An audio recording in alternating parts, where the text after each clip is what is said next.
What's up, guys? It's Jason from Nyoka Ball Pythons. Want to first off thank you for watching our video, and in this one we're talking about feeding, or more specifically feeder size, and I'll be giving a few tips on how to have your ball pythons eating consistently, so stay tuned. Here we go.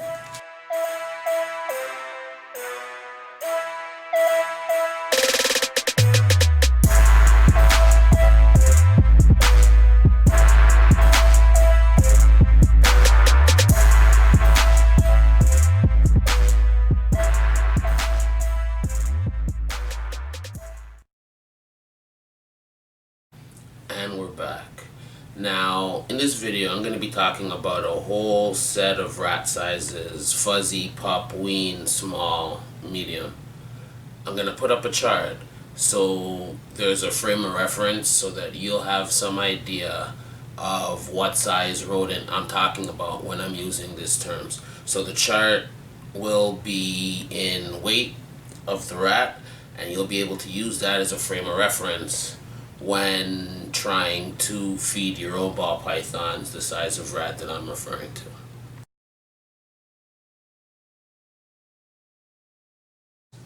Keep in mind that this schedule is for someone who has breeding in mind. If your intention is to keep the ball python as a pet, then I would advise you to follow my schedule, my hatchling and sub-adult schedule. When you get to an adult schedule, cut it in half. What I recommend for a breeder, you can get away with feeding half. So in essence, you'll be feeding your ball python every other week instead of every week. I first want to start by talking about hatchlings. First and foremost, when you're feeding your hatchlings, guys, please do not feed them pinkies. If it is a really small hatchling that hatches out at 20-30 grams, then you might want to feed it a pink. But if we are talking about normal size 60 to 70 gram ball python hatchlings, do not feed your hatchlings pinkies. They're much too small, live, they don't have enough movement, and it's not giving your animal enough nutrition. So let's stay away from pinkies. I start all my animals off with a rat fuzzy. I have so many different rat sizes on my brain right now, I can't remember. But I start them all off with rat fuzzy. Okay, so this is a rat fuzzy, usually about 10 to 20 grams. And this is what I will start all, well, this is the size rat I'll start all my ball pythons on. So if I get an animal like this to show you, here I have a really nice, this is a Hidden Gene Woma Mojave Pin Pastel Yellow Belly. What I'm looking at is the thickest part of the animal, and I want to match up the thickest part of the animal with the size of the rodent. Oh, I didn't know that. Okay. At this size, or at any size, a ball python can swallow a rodent, that is a bit bigger, but for reasons that I'll discuss a little bit later in this video, you want to match it up. At this size, it's okay to feed a little bit bigger because you want to get them growing and you want to get them on larger prey items, but we'll talk about that a little later in this video. So how come this snake is not trying to go after the rodent right now? Rat? Oh, it's still frozen.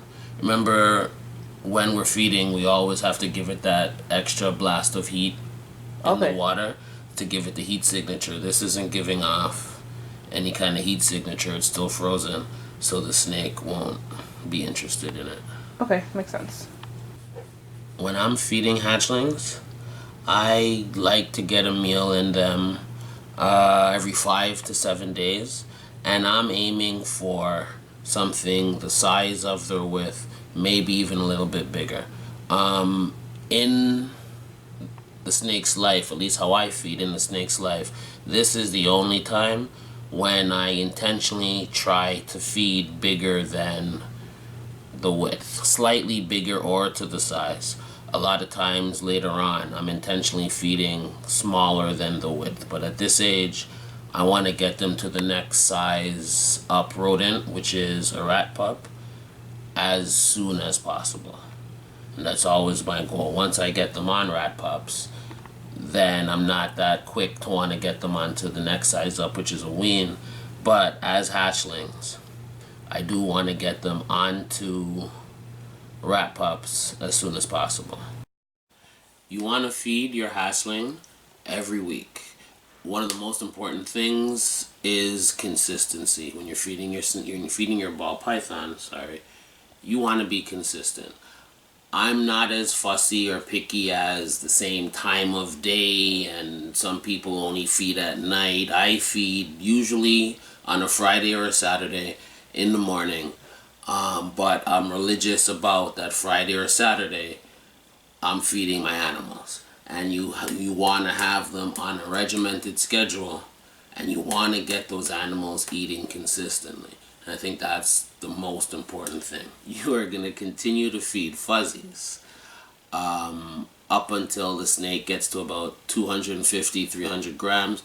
Then you're going to switch over to rat pups, and your animal will probably take rat pups for the next 6 or 7 months. Again, using that test of the thickest part of your animal and the girth of the rodent. Okay, so we're gonna move on to the next size up. So here we have a yearling. This animal is actually a really, really nice animal. It's a orange dream, yellow belly, calico pastel. This animal is about a year old. So this animal has been feeding on the next step up, which is weans. And I've been feeding this animal weans for the last 2 or 3 months. And just like the size test, and if you notice, now at this size, the snake is a bit bigger than the rodent. And I do that intentionally. The most important thing for me is feeding the animal, feeding consistently. And what I found is, this is an animal that probably could take a small rat, but when I fed it small rats, or fed an animal this size small rats, I found that the feeding was very sporadic, and it would feed 2 or 3 weeks in a row, then take 2 or 3 weeks off, and a lot of times at around 1,200 grams, it would stop feeding altogether. What I found was, when I feed a bit smaller prey, a wean to something this size, they eat consistently. So yeah, every meal is a little bit smaller than what it could be taking, but over a prolonged period of time, I'm gonna get this animal to eat consistently over the next 2, 3, 4, 8 months, as opposed to if I was feeding a larger prey item and the animal's gonna go on a fast. Okay guys, now male, female, hatchling, during the hatchling stage and also during the subadult stage, I feed my males and my females the same, both weekly, no difference. I'll continue to feed my males up until breeding, pretty much up until I'm breeding them that second year. I will feed them weans. When I start breeding them, then I'll start to give them small rats. And I'll show you an example of a female that I have started giving small rats to, and you'll get an idea of what size they are when I start feeding my female small rats. Okay, so here we have a larger female. This female hasn't produced for me. She's probably about 1,300 grams. She's a Killer Blast Het Desert Ghost. And if I compare her fattest part of her girth to a small rat, again, oh sorry, I forgot to say that, and I've been feeding this girl small rats for the last maybe 2 months, 2 or 3 months. If I look at the larger size of her girth compared to the rat, she is a bit bigger than than the rat. This is the perfect size of what I want to feed an animal this size. Can she take a larger rat? Could she take a medium? Most likely, and very sure she can. But I want to feed it something a little bit smaller because I know this is going to ensure that my girl is going to feed consistently. Now, when we are talking about adult breeder males, from my experience, really large, heavy breeder males are not very effective and don't make good breeders. So I like to keep my breeder males a little bit on the smaller side. So what I tend to do is feed either a wean weekly, or I'll feed a small rat every other week. And then when it comes to the breeding season, then I'll step up feeding and they'll get a small rat every week, assuming that that animal, that male, is breeding. But I do like to keep the amount of food down a bit on my adult breeder males. And again, I'll show you another example. Alright, so this guy's going into shed, but here we have one of my older adult breeder males. It's actually a head ultra male. Now this guy is 6 years old, 1,500 grams.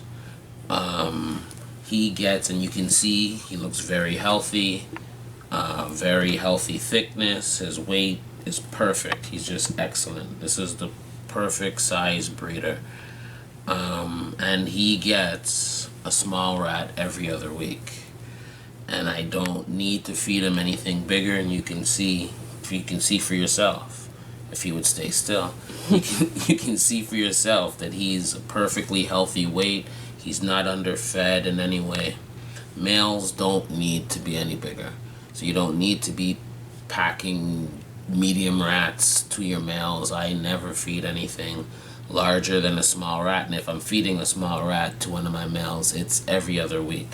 One thing I will say though is to pay attention to the size and weight of your snake.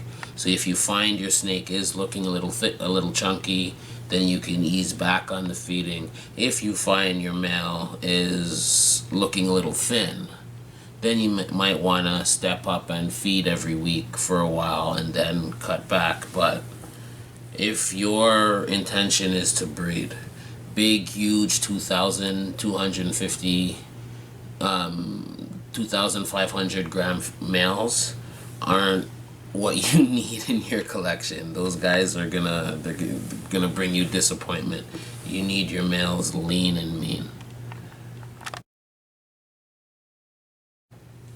Okay, now I don't know how this is coming out on the video because they're such big animals, but I wanted to show you the size of these animals because both of these animals laid this season, both in May, and right now it's the end of August. So what's that? 3 months ago, both females laid. This female has consistently been eating small rats, and I haven't fed her anything larger than a small rat, and you could see she put back on her weight, and she's looking very good and very promising for the upcoming breeding season. This female that is a bit larger, I feed her 3 small rats. Sorry, not at one time. Weekly, in a month, I'll feed her 3 small rats, and then that 4th feeding, she'll get a medium rat. And I don't feed her anything more than that, and you can see she's also put back on her weight and looking very good and very healthy for this upcoming breeding season. So just clarity. So you feed her small rats for 3 weeks, and then the last week she'll get a medium. Okay, that makes sense. And the point I'm making is that I have a medium rat here.